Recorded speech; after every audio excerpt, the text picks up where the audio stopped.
So God created man in his own image. In the image of God created he him, male and female created he them. Have you heard that before? It's from the Bible, the one which both Jews and Christians use, and I say that because I am calling it the Bible today, knowing that some people call it the Old Testament and others call it Torah or part of the Tanakh, and that is a discussion for another day. Today, I'm talking about the creation aspect. Today, I am specifically talking about Eve. Welcome to Witchy Wednesdays, a series where I, every Wednesday, talk about the powerful female figures in our history so you can get to know them even better. Why is it called witchy? Well, because the term witch covers those who stuck out, it covers those who went their own way, and I want to honor their lives for what they were instead of continuing to slander their names. I am reclaiming the word witch. Witch is independent, witch is powerful, witch is good. And thus Eve was somewhat of a witch, wasn't she?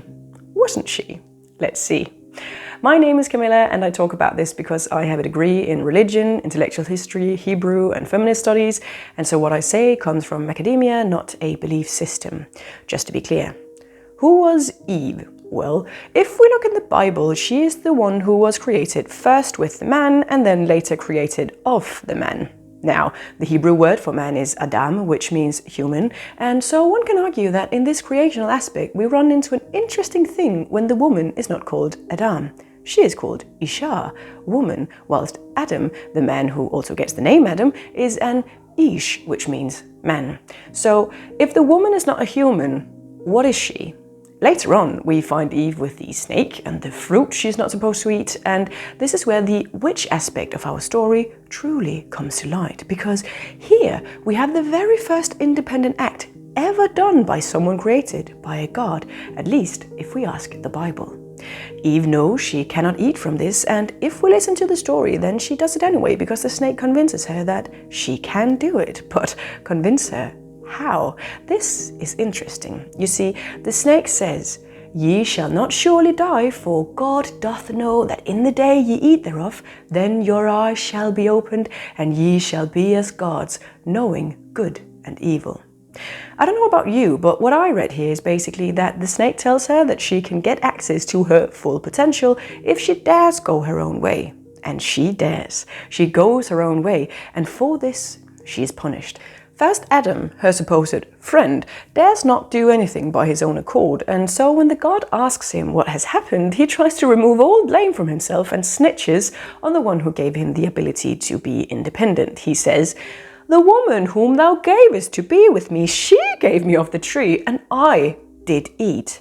Now, the pair gets punished by the god because the god fears the woman. She has shown herself to be much more clever than he thought, and so what is to stop her from eating from the tree that will grant her eternal life? The god therefore expels them and punishes the woman with an eternal punishment of pain. The god says, "I will greatly multiply thy sorrow and thy conception. In sorrow thou shalt bring forth children, and thy desire shall be to thy husband, and he shall rule over thee." Now, instead of seeing Eve as the victim, as the perpetrator, and the one bringing sin into the world, which the Christians believe, I suggest this. Let's see Eve as the first feminist, the one to break free from what authorities tell us to do, the first one to help her fellow human with reaching their potentials in life, the first one to stand up for herself and do what she wants to do to reach her own happiness. Let's give Eve this credit and stop thinking of her as a victim. She was not a victim. God was the victim. Adam was God's little bitch, at least in my opinion. Please remember, I say this with a feminist background and not one of religious belief. You can read the Bible however you see fit, just as I can.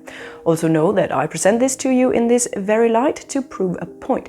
And if you do not agree with this, that is okay. Believe what you want to believe, but know that I believe in something else. I believe in telling the stories of the witches that came before me. So stay witchy, my friend. Take care until next week. If you like this, join my Coven on Ko-fi for only €3 a month, which is the same as $3 US.